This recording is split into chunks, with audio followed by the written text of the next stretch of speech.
Hi, and welcome to Fan/Fiction with Andrew/Zach. I'm Andrew Gum. And I'm Zach Dunsing. And this week we speak with our good friend and collaborator, Harrison Cooper, about what, in his humble opinion, is the worst piece of fan fiction ever written. And I reveal a transgression for which I will never forgive Andrew. Yeah, he really won't. I've tried. He didn't try that hard.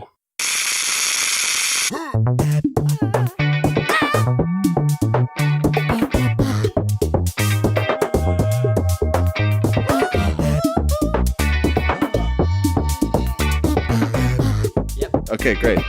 So what was the snap decision you had to jump to?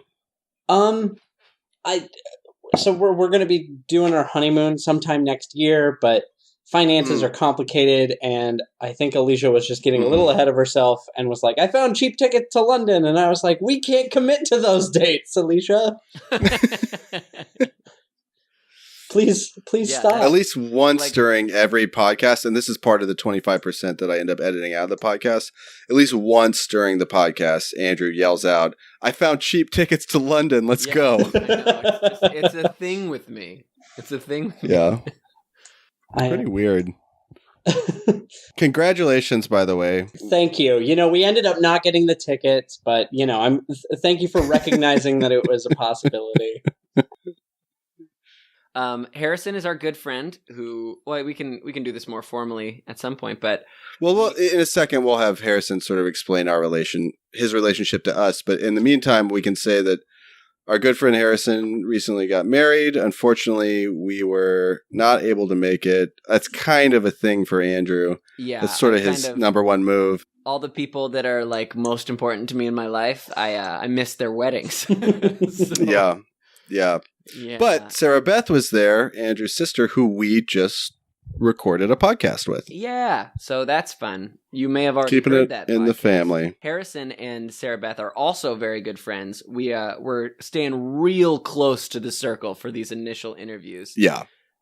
So, that's actually, Sarah is the reason why I knew Harrison, and then Harrison and Zach have become friends subsequently as well. So, Look at that. And that seems like a good intro. Harrison, would you like to explain sort of how you met both of us and what our relationship is and how we became friends? Yeah, so obviously Sarah Beth is one of my closest friends in the entire world. She just gave a toast at my wedding, and then we stayed at her place on our way back to Portland. And then a couple years ago, you guys were working on a book, right? A comic book.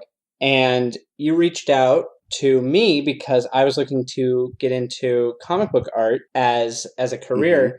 And we kind of developed a collaboration relationship. And, obviously, because that was several years ago, that book is completely finished and long gone, and we're very successful now. Yeah, it was very successful. I think it was on all the top 100 charts. Millions of dollars. And Casey Kasem talked about it all the time. I'm just like, Casey, stop it. Yeah. You're embarrassing us talking about our comic all the time. Is Casey Kasem still alive? I don't even know who that is, but I like the reference. He was Shaggy. Millennials. What? Yeah, he was Shaggy. Casey Kasem. Kasem was Shaggy? Yeah. As in from Scooby-Doo? Oh, yeah. He was also, he was a DJ. He was a radio. Oh, you're telling me he was the voice of Shaggy in the original show? Are you serious? You guys didn't know this? That was my primary. No, I just only know him as the radio personality. I know him first as Shaggy. That I don't even know who we're talking about. Oh my god. Yeah, so he did radio. He did, I guess, American Top 40. Yeah, that's right. Until 2009. And he also was the voice of, Norval Shaggy Rogers. His name is Norval Rogers? His name is Norval? This is... Wikipedia is a beautiful thing. Yes. Anyways, look, guys. Okay. Before we get too off track here, Suffice to say, Harrison has been illustrating our comic book for the past couple of years. We just finished our first issue, and it is neither out nor wildly successful, but hopefully we'll get there. I would like to clarify, it's not because I'm a slow drawer, because That's true. It's because I'm busy, and we went through we went through a lot of tweaking with that story. So we went through a lot of revisions. We've done. I think that's the amount of time that it was supposed to take. Yeah. Yep. And I believe that God is watching over us and has ordained our every move, and that we are trapped in our fate. So of course it took 2 years to finish, because there's no such thing as free will. It's not free will because it's going to be millions of dollars. Is how much we're going to make. So this is the last time you'll be hearing from us, because we're going to be rolling in that sweet, sweet single issue of a comic money. So get ready, America. And the comic is lots of setup and no follow through. Okay. Yes, I will also say just that Harrison is a very, very talented illustrator as well.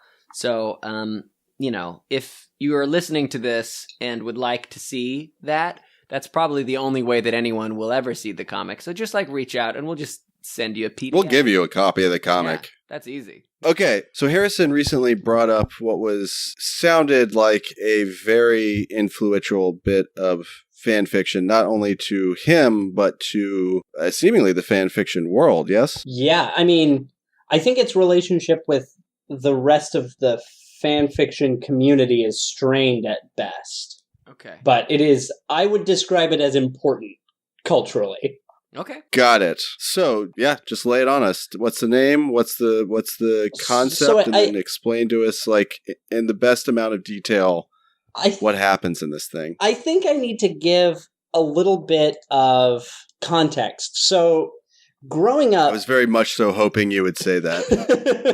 This is going to be a bit personal, because this, I'm sad to say I have a feeling that this piece of work, this piece of literature that we're about to talk about, probably had an outsized influence on me and my life, in a way that I'm probably not going to be too happy about when I really think about it. But so growing up in middle school through high school, I kind of had the same group of friends. We're still all close. They all came to my wedding.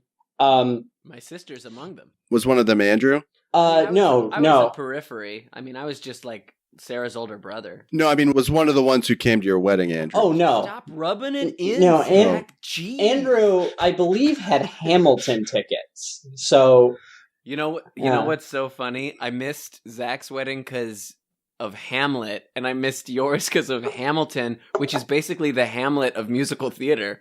So, I mean, the sad thing is, sorry. Lin-Manuel Miranda was You there. say I'm rubbing it in, but you're not doing yourself any favors here, Andrew. I'm not proud of it. I'm not. I feel bad. I felt bad immediately. I love you both. I hope that's clear. Yeah, it's clear. So it's clear. Same group of friends through middle school and high school. And right. So one of the things we would bond over was finding really terrible things to enjoy together. Yes, as many middle school children, often boys, do. Yeah, all the changes and all of the homoeroticism of being a group of 6 young white boys in Montana.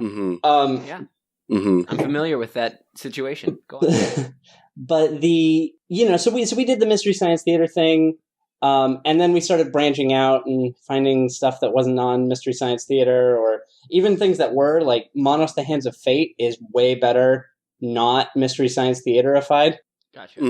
But we sought that stuff out. We made a habit of it, and my friend Sean found supposedly the very worst fan fiction ever written. Interesting. Oh. We haven't found the very worst. This is exciting. And honestly, I have a feeling it's probably a lot like, the worst movie ever made. You know how that's kind of... Sure. People argue about it, and the commonly accepted answer is incorrect. because everybody says that the worst movie ever made is Plan 9 from Outer Space, which is false. Yeah. Plan 9 from Outer Space Plan is 9 awesome. from Outer Space. That's a great movie. Or Troll 2 or The Room. Troll 2 is great. Right? Planet 9 from Outer Space is Ed Wood. It is Ed Wood. Yeah.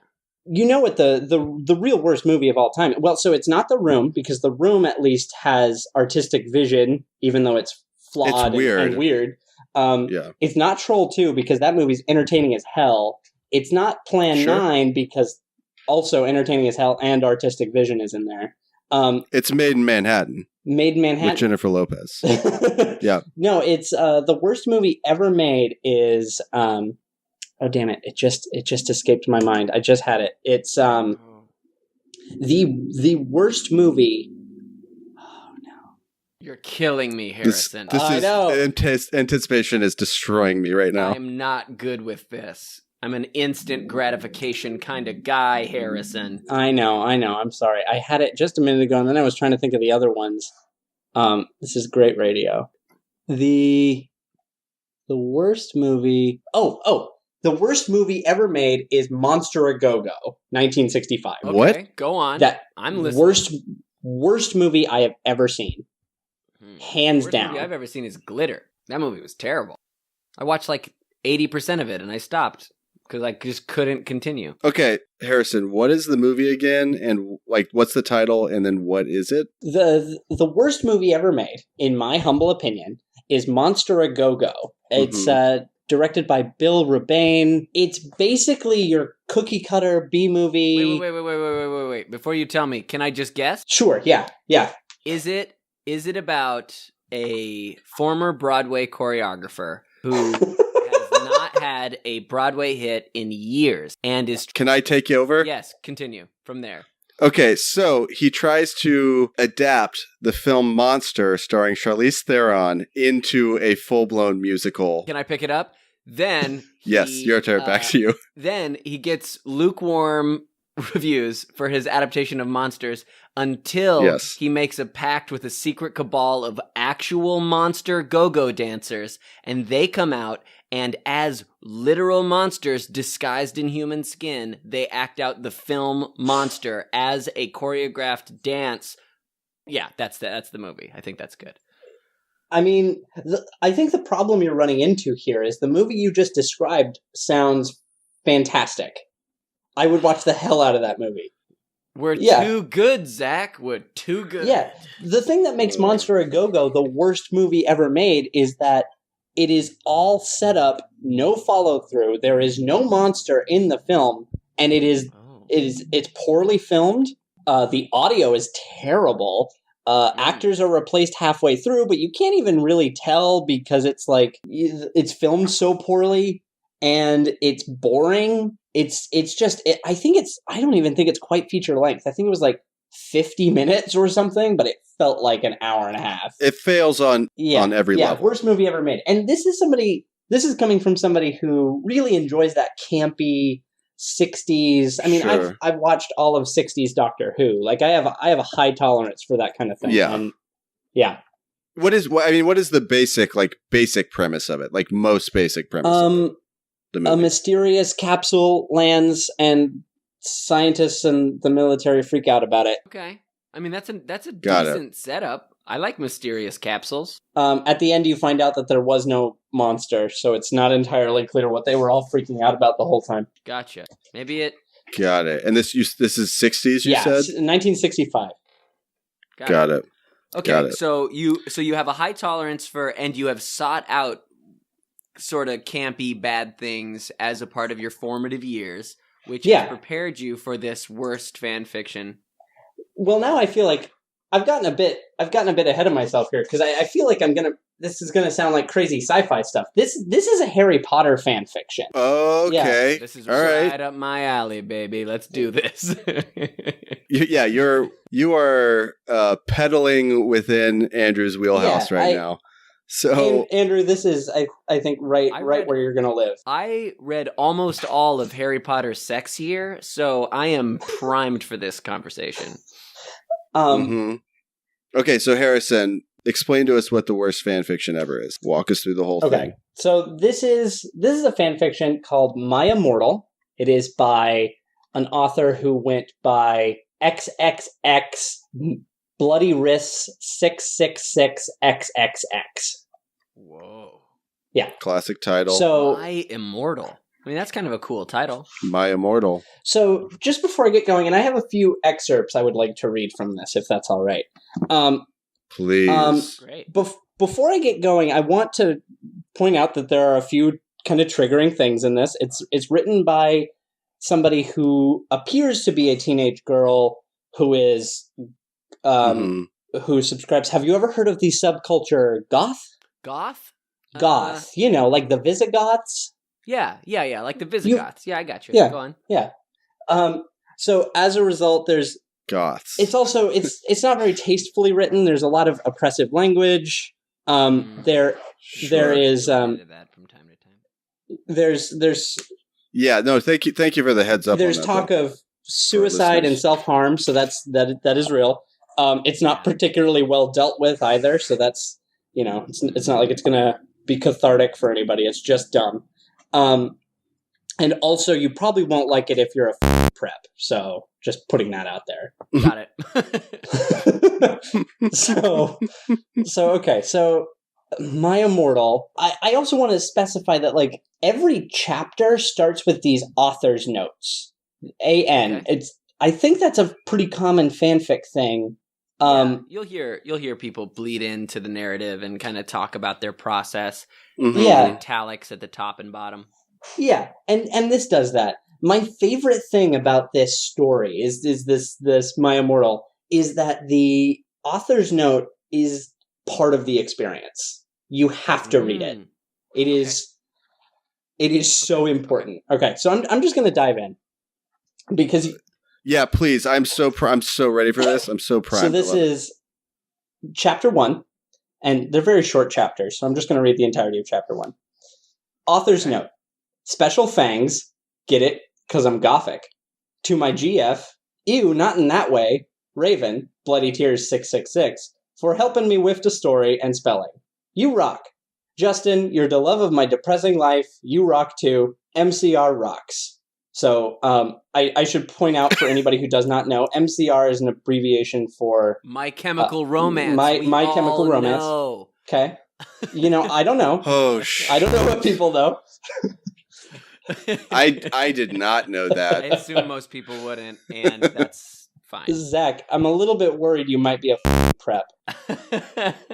I'm a little bit worried now too. Sarah Beth schooled me today, so I'm all over the place. So much more about things than I do.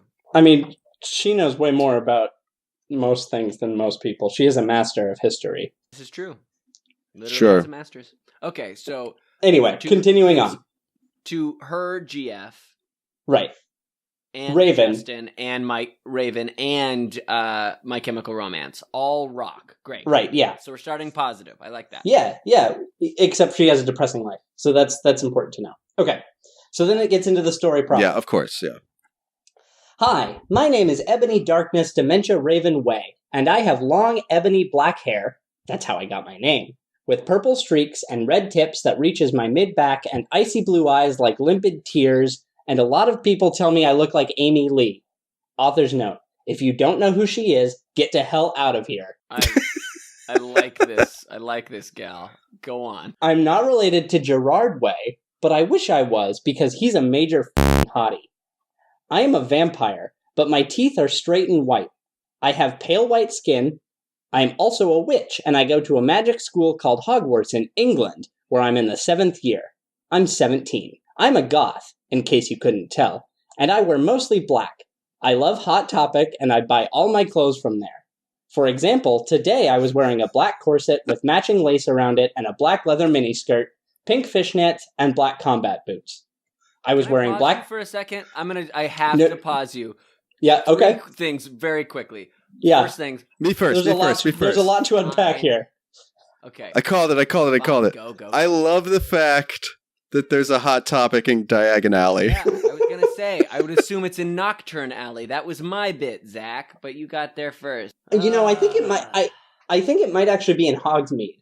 Yeah, well, I mean, that's just my guess. Well, I mean, if you want to have a fresh, new, cool outfit, then you got to have it be accessible during just like a normal weekend. You don't want to have to wait all the way till like a winter break. Anyway, I think she's going shopping regularly.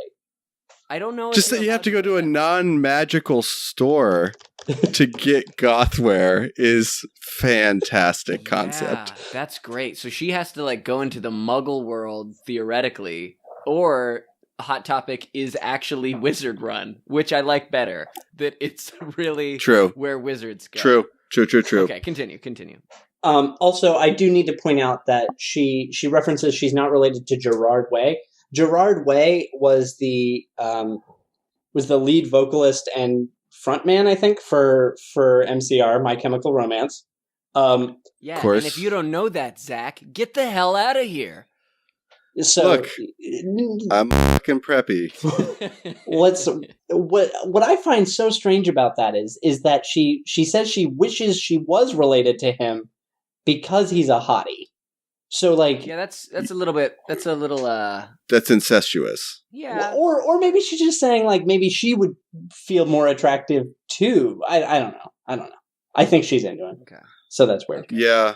It's also just weird that you would build a fandom around how like hot My Chemical Romance obviously is, but intentionally not connect yourself to them. Yeah, like she could claim it. Like she's making this character. She could say it's like it's your character. Whatever, make him a vampire wizard too. Have fun. Raven? Yeah, I mean, well, that's what I'm saying. It's interesting that someone would write this goth of a Hogwarts fan fiction and still be like, should they be related? No, that's too much. No, it can't go that far. That would be too much of a dream. That's crossing. Yeah, that's crossing a line. No one's going to believe that. But yeah, no one would believe that. Okay, so where was I? Go on. Please. Oh, right. She was describing her outfit. I was wearing black lipstick, white foundation, black eyeliner, and red eyeshadow. I was walking outside Hogwarts. It was snowing and raining, so there was no sun, which I was very happy about. A lot of preps stared at me. I put up my middle finger at them. "Hey, Ebony!" shouted a voice. I looked up. It was... And she puts in ellipses here for, a pause, so I'll give that to her. It was Draco Malfoy. Yeah, it was. "What's up, Draco?" I asked. "Nothing," he said shyly. But then I heard my friends call me, and I had to go away. That's the end of chapter 1. Oh. Yeah. Draco is going to be her, like, weird sex slave, I bet. Am I right? Oh, if only it was, like, actually, like, kinky like that. Like, that would be interesting. But, yeah. I don't think this... I think that would require a certain sexual maturity to even like get to that level of an idea. Certainly, yeah. I get that. Just and like I mean, a bad boy to flirt with, maybe more. Yeah. Well, that's an interesting thing that we see when you're looking at stuff that is written by both young boys and young girls. Is that like the boys' version of that fantasy is like weird porno, like slut shaming nonsense. Yeah, it's just a total porno fantasy. But yes, yeah. But the girls' version of that is like rarely that thing, and not just because it's like what an adolescent straight girl wants from a man is not a sex slave. They just want like a boyfriend that's around them and nice to them, Right? Yeah, because they're normal human beings. Because like if young boys just could mature faster than their testicles, like, they would realize that what you really want as well is like a partner that you can talk to and relate to and connect with. I guess it's just what's interesting to me is just sort of like how skewed the fantasy seems to be for a lot of young men. Yeah. Well, I mean, we've talked obviously about this before, obviously, yeah. Well, I mean, everything in our culture encourages men to think of women as property and encourages women to hope for, women are put in an impossible position and they're told that they just need to wait for a man to save them from that impossible position. I think that exactly. Yeah, it's really it's bizarre. I think we're in the midst of a cultural shift. I hope so. So I hope so. I hope so. Yeah, let's see. Maybe well, maybe all of our sons will just be woke ass dudes that are like, just walk up to girls they're interested in and be like, "Hi, my name's Jeremy. I think that you're really nice. Would you like to go for a walk later?" God, I hope my son's that woke. Jeremy. I hope your son's not named Jeremy. What the are you talking about? Jeremy Gum is a fine name. Sure it is. I think Nicodemus is a lot stronger. I agree. Yeah, all right. There we go. I'm sorry. We're going way off the rails real fast. Help us out here, Harrison. Fine. Get us back on track. No, that's fine. I think that this is the kind of thing. It's like watching a bad movie with your friends. You need to stop and talk about it. Otherwise, you can't handle it. So I just want to get through a little bit more.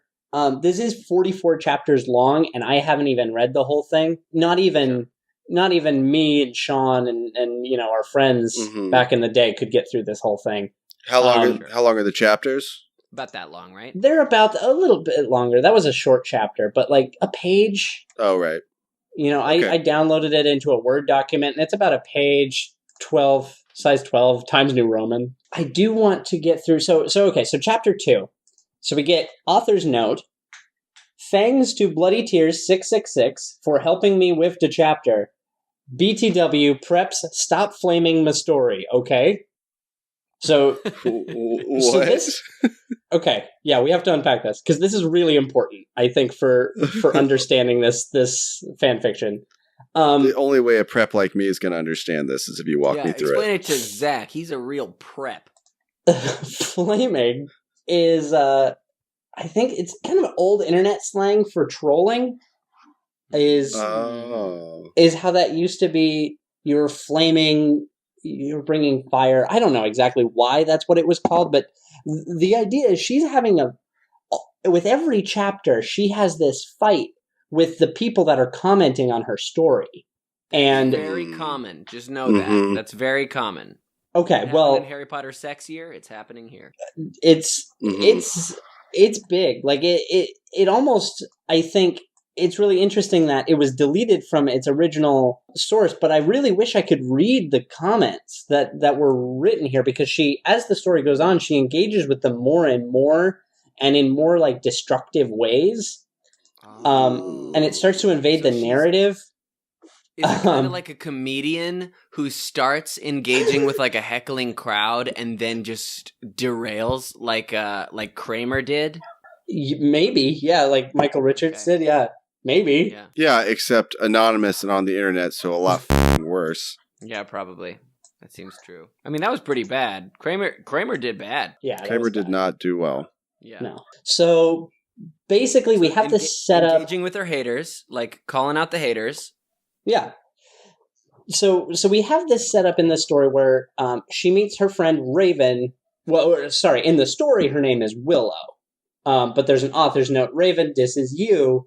So this is her friend Willow, and apparently Draco's into her. They decide to go on a date to Hogsmeade because Good Charlotte are performing in Hogsmeade, which leads to also wizards. See, bring it in. My Chemical Romance can be wizards too.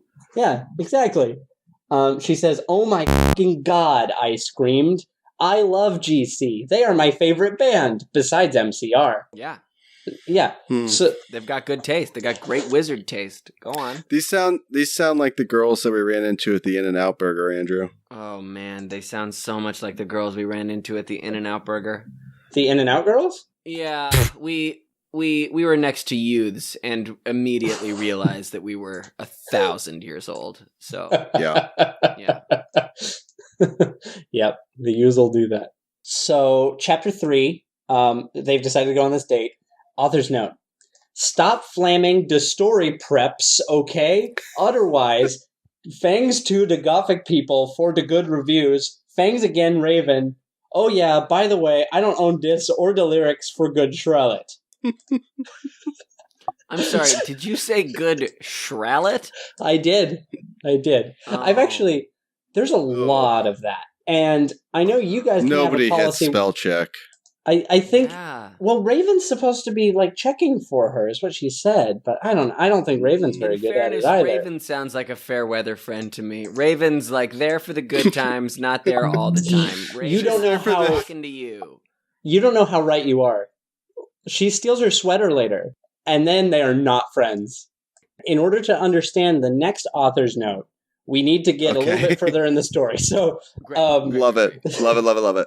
So, she and Draco go to the Good Charlotte concert in Hogsmeade, and then he picks her up in a flying car. He's wearing a Simple Plan t-shirt. So, because of course they're cool, they're not going to wear shirts to the band that they're going to see. I'm sorry, would you wear the fucking Weird Sisters? No, because they're a real wizard band. We need, like, the dope, like, fan fiction wizard band. So he has this flying black Mercedes-Benz. The license plate says 666. They smoke cigarettes and drugs. Mm-hmm.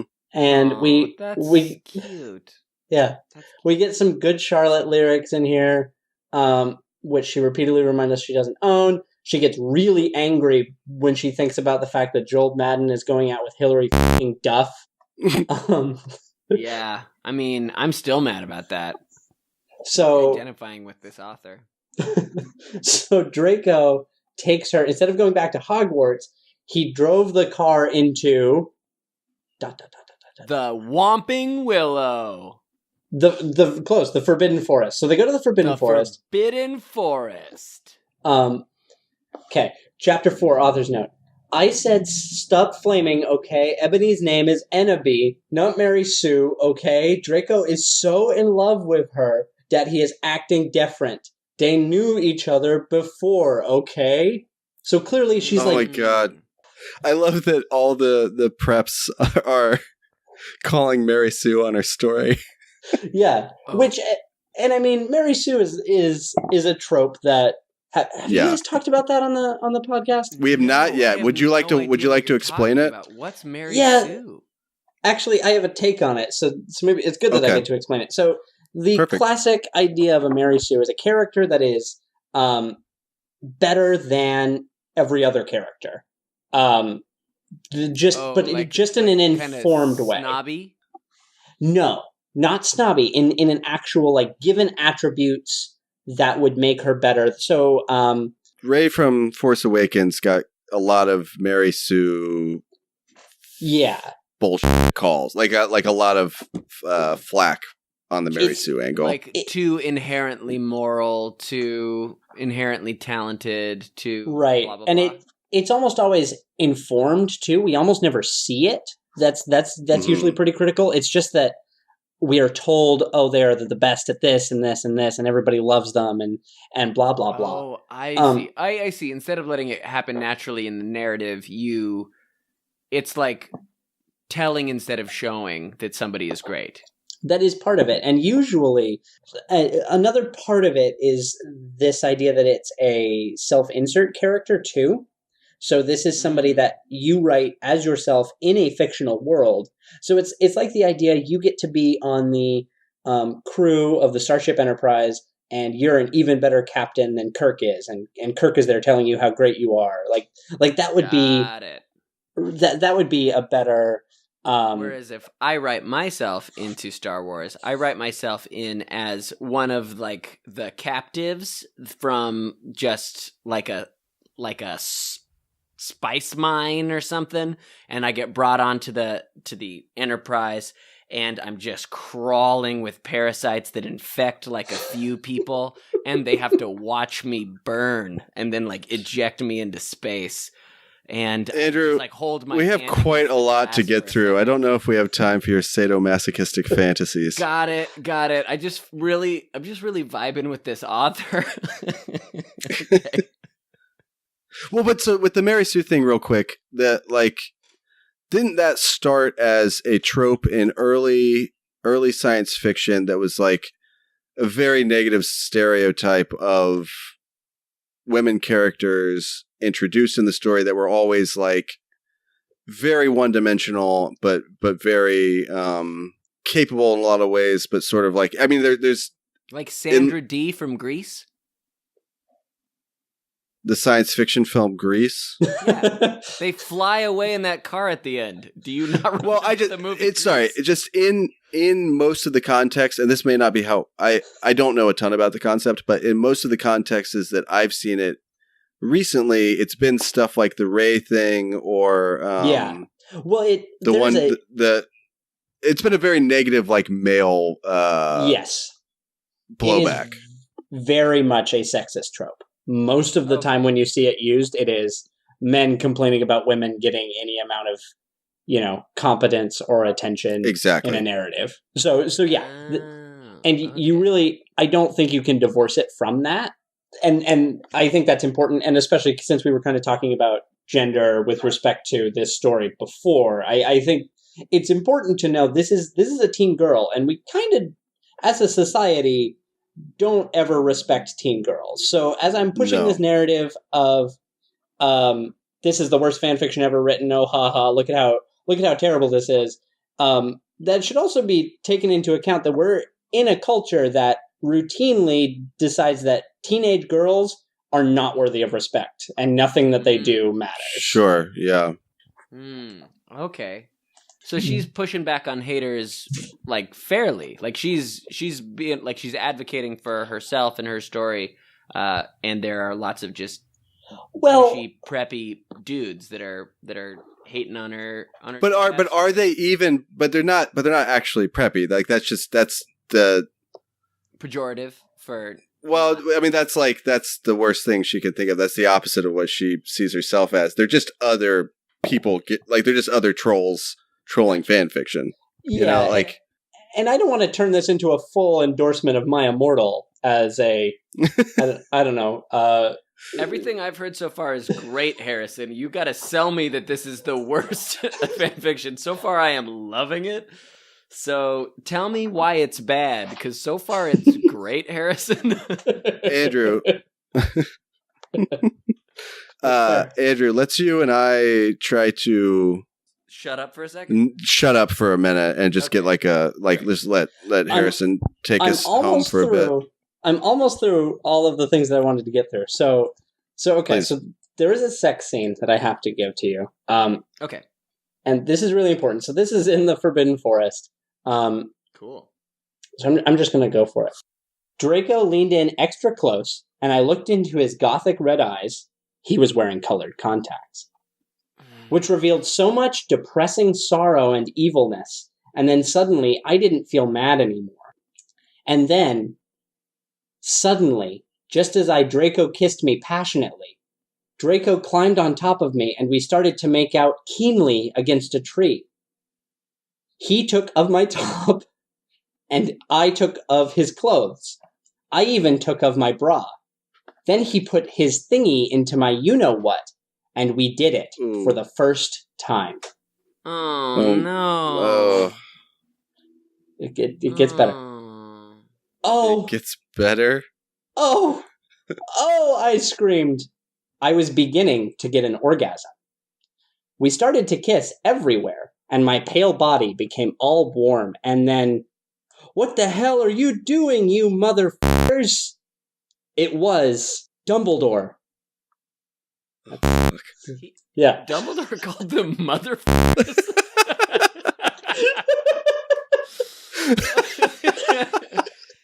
That's not the Dumbledore I know. Oh, shit. You and many people, apparently, because the author's note for the following chapter says, "Stop flaming. If you flame, it means you're a prep or a poser. The only reason Dumbledore swore is because he had a headache, okay? And on top of that, he was mad at them for having sex. P.S. I'm not updating until I get 5 good reviews." So she starts threatening them. Don't worry, she keeps updating. Hang on. I was about to say, real talk. Harrison, did you give her 5 good reviews back in the day to keep it going? Oh, I wish. If you didn't, you did not do your civic duty. You're right. I wonder if we even read the original. Actually, that's an interesting thing. I don't know the timeline on this, but it is possible that we did read the original before it got taken down. Oh, this would have been what? This would have been around what for you? What year? That would have been probably 2007, probably. Okay. Yeah, probably. This all reads very much 2007. So yeah. That checks out.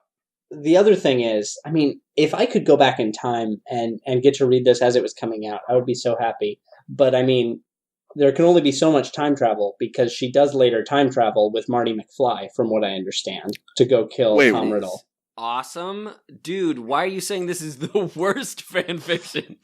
That's what I said. It's Plan 9 from Outer Space of fan fiction. Yeah. Right. So it's still entertaining. It's not the worst. Gotcha. There is one more excerpt I need to give you guys, and I think this might legitimately be one of the greatest sentences ever written in all of English literature. So this is in the next chapter. This is when Dumbledore brings them into Professor Snape and Professor McGonagall for some reason, and Dumbledore yells, "They were having sexual intercourse in the Forbidden Forest!" He yelled in a furious voice. And here's the line. This is Professor McGonagall says, "Why did you do such a thing, you mediocre dunces?" Why did you do such a thing, you mediocre dunces? Yep, you mediocre dunces. I love that. I mean, does that mean that they're just like in the middle of the dunce category? Yeah, I guess. Like, yeah, there's a lot of ways to unpack that. It's like... Yeah, calling somebody a mediocre dunce almost seems like a compliment because... Yeah. You're not a full-blown dunce. You're like below average, so if you're like a mediocre dunce, then you're not like the bottom of the dunce barrel. Mm-hmm. That's not too bad. Yeah. Why did you do such a thing, you mediocre dunces? Asked Professor McGonagall.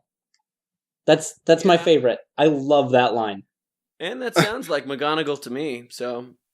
the whole thing kind of goes off the rails there. They go to a few more concerts. Snape and Lupin ride broomsticks up to their window so they can perv on them, apparently. Ugh. I mean... I'm surprised there actually wasn't more of that in the films. Not Snape or any of the professors, but I don't know why like none of Slytherin House weren't like peeping Toms on their invisibility cloaks exist. Like you're telling me there's an invisibility cloak that is available and no one's perving really hard and they're all 15? I don't believe you. You're a liar. The inside of that cloak is a mess. Yeah, but I mean, isn't that just what a 15-year-old person with a penis will do with anything? Is just ejaculate out of it everywhere?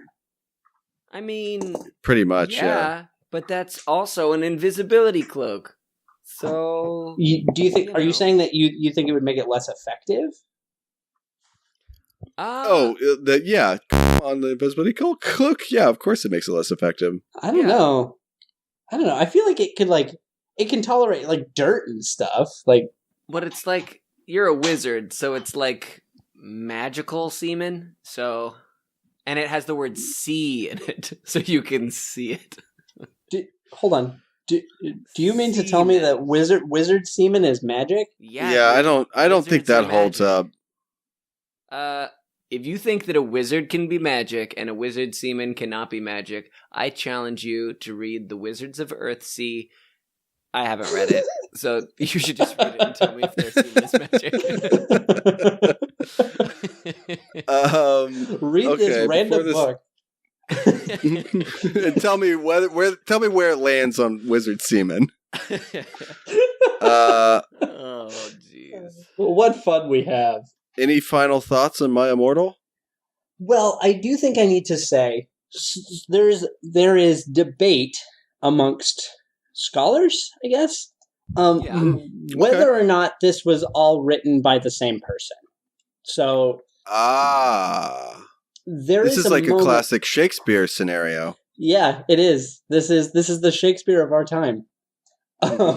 So yeah, the argument is it kind of starts to shift tone after a while. The spelling mistakes become more frequent. There's a theory that Raven stopped spell checking for her. I bet she and Raven had a falling out. We know that Raven's a fair weather friend. Yeah, well, didn't you say something about a sweater? Yeah. Yeah, she takes her sweater at one Literally, the weather wasn't fair enough, so she took her sweater to wear it. Oh, Raven. Go on, tell us the story about the sweater. I don't know. I just remembered this. I forgot this bit. In Author's Note 2, Chapter 7, stop flaming or I'll report you. Ebony isn't a Mary Sue, okay? She isn't perfect. She is a Satanist. She has problems. There's nothing wrong with She's being depressed. a Satanist. You can be a Mary Sue and a Satanist. Yeah, obviously. She seems to think that counts. But as the story goes on, there's the things about it that are funny are like amped up to the point where it starts to feel a bit unlikely that somebody would do these things by accident. So, for example, spelling come, C-O-M-E, for, hey, like, come here, as C-U-M. Got it. The consistent misspellings of people's names in ways that doesn't really make sense how you would type it.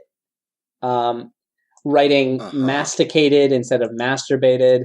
Got it. So it becomes a parody of itself instead of just a delightful story about a vampire witch who shops at Hot Topic and has a lovely, steamy romance with Draco Malfoy. Yeah. It becomes a parody of itself. Ugh. Is that artistic integrity? Well, the other possibility, though, is that she kind of figured out what she had and started playing it up. That's what it seems like. Like, it might not be there's that a lot somebody else did. Mm-hmm. There's a lot of stuff that we've read where it is amplified in that way. Like, it's so intentionally misspelled, and like that Carmen Sandiego one is bringing to mind. But it's just so intentionally that was the one with the place. That was the one where Carmen Sandiego has sex with Satan, right? Right. Yes, yeah. And they spell Carmen Sandiego like 5 different ways, one of them being Caramel San Francisco. Yes. Oh, that's the best. Yeah, that was good. I mean, here we have Voldempert, Ala Cadavra. Yeah, it's just so the argument is, how much do we actually get to enjoy this as something real? Because I do feel like there is this sense where it's like, if somebody set out to make something bad, it's not as fun as if they set out to make something good and it was bad. Sure, yeah, it's less. I mean, it's a hoax at that point. Yeah, so I don't like getting punked. Well, yeah, and I think that's part of it. That's probably honestly why we never finished it. It starts so strong, and then it kind of just devolves into the lol so random humor that was really popular back then. That's the thing. Like once they realize once they try to make themselves in on the joke, then like what's the point? Yeah. I see. That's interesting. That's interesting. The idea that like you could start out with something with one artistic intention, and then while you're making it live, you're receiving feedback, and that feedback is changing it. So you're watching this thing turn into a completely different thing over the course of the story. And that's essentially what Tommy Wiseau did with The Room. He started out to try to make his vision. It's insane. And then once he realized that like people thought it was hilarious, he just sort of capitalized on that. Right. Well, then he was like, oh, now that's the idea. Now it's funny. So I get it that it's funny. And so now we're doing, oh, yeah. But the difference is The Room is a single work that was created. It's still brilliant in its own right. Yeah. It is created with pure artistic vision start to finish. I don't think he knew what he had until after. No. Which, if you follow Tommy Wiseau's career at all, he made a sitcom for Hulu a little while back. Really? It was called The Neighbors. And he stars in it as 2 separate characters. It's never explained why he plays 2 different people. Oh my god! It's wait, was it called The Neighbors? I'm googling it now. Yeah. It was called The Neighbors. And it's give it a shot if you liked The Room, but it's bad. It's not even. It's because he knew he was in on the joke. He was in on the joke when he made that. It's Monster and Go-Go bad, not not. It's bad in a room different bad. way because I think Monster A Go-Go is bad probably because they ran out of money or something, some practical. Sure. This is bad because he's in on the joke of the room. He's cashing in on the fact that people think that the things that he makes are funny. It's like when children are like say stuff that's so absurd it's really funny, and then once they realize you're laughing at them, they try to recreate it, and you're like, "That's f***ing stupid, Randall." Like you're not actually clever. You're not a funny kid. You just accidentally said something that was funny. Or like when a kid misunderstands a joke and then they try to like recreate it. Like when I was a kid, somebody told me a joke. It was, what do you get when you cross an elephant and a rhino? And the punchline is Elefino. You know, it's a play on Elefino. But I didn't know that. Yeah. I didn't know what Helifino was. So instead, I thought everybody was laughing because I just you combined the words. So then I started like telling all these jokes where it's like, oh, what do you get when you cross a giraffe and a lion? A girayan. Actually, that's pretty funny. That's a pretty good joke, though. Bad example. But Ryan. Oh God. Oh man. Yeah. All right. Final thoughts. I think I said everything I needed to say about this. I'm curious what you guys make of this in your journey, considering it might not even be a real, genuine expression of artistic desire. My feeling about it is that it fits very neatly into a category that we've seen before, which is just you love a fandom, you want to have a story like with yourself in it, and so you're putting kind of an idealized version of yourself and the things you like into a narrative with the other things that you like. And it seems to me like a lot of haters were flaming on this girl's a lot of preppies. Yeah, those preps were flaming on her such as myself. Her expression. I bet that Zach would have been one of those preps that were flaming back in the day. It's true. Zach, have you even ever been in a Hot Topic? Dude, I don't go near that place. Prep. They don't have any of my colors. They don't have anything that's pastel in there. Yeah, they have no polos. They have no polos. They have no sandals. No puka shell necklaces. No frosted tips to be seen. Yeah. I do, Andrew, I think I maybe have a bit of a darker take on it. Okay. If you'll indulge me some cynicism. Please. If I believe the first couple chapters are genuine. Yes. I think it might have gotten taken over by someone. I think it got forgotten. And somebody found their way into the account, and I think that they finished it. And I don't know, I think that actually says something kind of dark about the way people are willing to spend their time. I think that, you guys have been talking a lot on your podcast about how, what is this thing? What is this drive to create? And why do you do it when there's no monetary reward? What is that real thing? And I think maybe sometimes the answer is to like with people. I mean, we see it a lot, I think, these days. Like it's that troll mentality, which has really kind of taken over. I mean, if we're to assume the scenario you just laid out is correct, I think it's both versions of why we do it. I think it's to connect to people, which was the first impulse. That didn't work. Obviously, that poor goth girl killed herself, and then somebody took it over just to fuck with people. I assume she's sorry. fine. Harrison wasn't getting dark enough for me. My feeling about that is just that, like, I think you're right. I think that there are lots of motivations to make things, and I think that the basic creative impulse is a positive one to make something because you want it to exist. But I think that can easily be subverted by things like, so even if it's still her that's writing this thing, that it's like she let the negativity get to her to a point that she started doing something differently as a reaction. And now she's not writing it because she wants to tell this story anymore. She's writing it to like fuck with people or like as an act of self-flagellation or something like that. And it becomes a darker impulse because we can make any good thing bad if we're coming from a bad place when we're doing it, you know? Yeah, but I mean, that's still an act of creation, I think. And it's Mm-hmm. Can I propose one possible positive alternate theory? Yeah.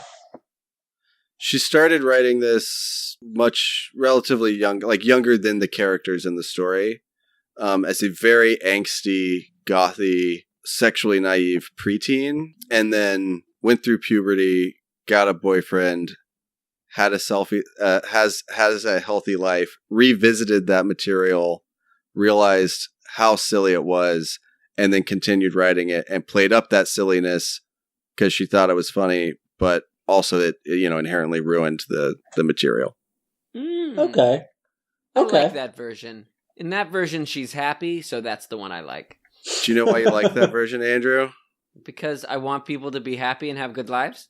No, because it's a fluffy fan fiction I just wrote. Hey, what? My man. We're writing fanfic about fanfic now? We need to reference, in podcast. Yeah, we need to get Sarah in on this one to help us unpack that. Like if we're writing fan fiction about the authors of fan fiction, that's, meta fanfic. Yeah, dude. Oh, fuck. It's already been done, I'm sure. I know. It's all been done. Well, Harrison, I just want to say thank you so much for sharing the greatest piece of fan fiction ever written. Mm-hmm. That's your words. Do you know why it's the greatest piece ever written? Because it's the greatest piece to you, man. Yeah. And that means all the world to us. Well, if you disagree, you're probably a prep. Yeah. That's all I have to say. Zach? Or a poser. All right. Seriously. Good night, Andrew. Good night, Harrison. Good night, Harrison. Good night, Zach. Good night, guys.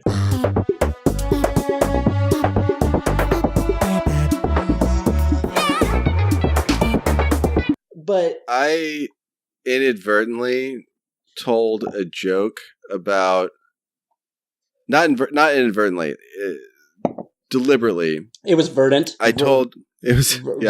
I told a joke about Cinderella getting eaten out for probably 5 years before I knew what it was. To like adults and like teachers and friends. What is the joke? I need to know the joke. Oh, fuck, I don't even. Let me see.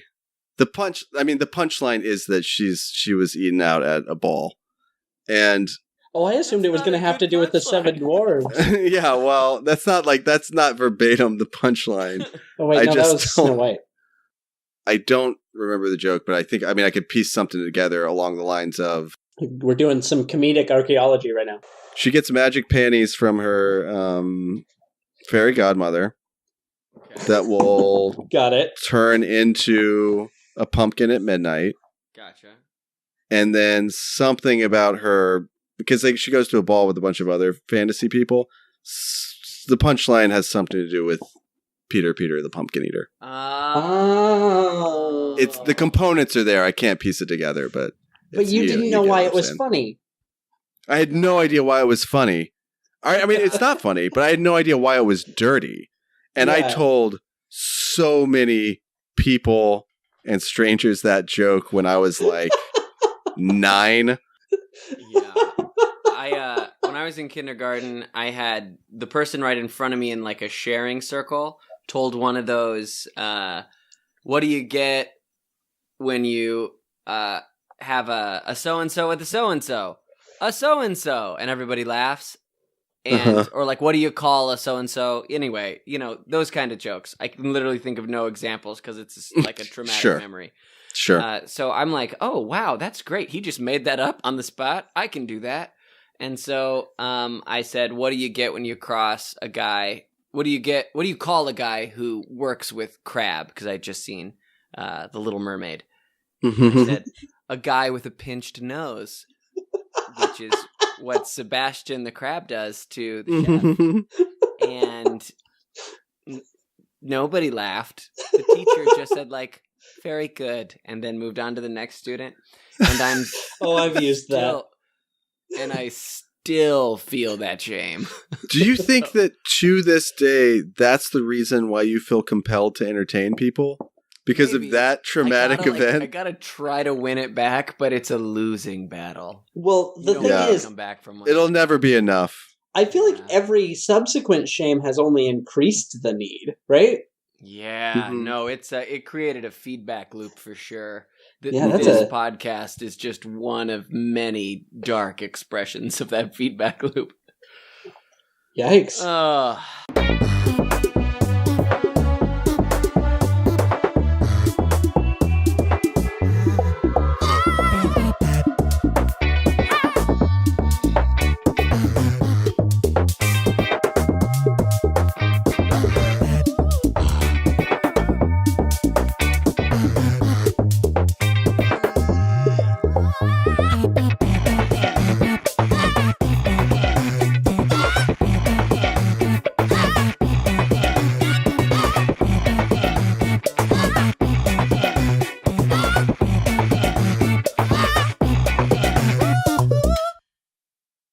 Hi there, it's Andrew again. Thank you so much for listening. If you'd like to hear more of this stuff, go to fanfiction.show or pretty much anywhere else you go to get your podcasts. If you'd like to contact us, you can do so at xandrew@fanfiction.show. Our Twitter and Instagram handles are @fanfictionshow if you want to see some silly stuff. Today we spoke about Monster A Go-Go, My Immortal by XX Midnight Essence XX, American Top 40 with Casey Kasem, Scooby-Doo, and Mystery Science Theater 3000. So feel free to check those things out if you're a total dork. See you next time.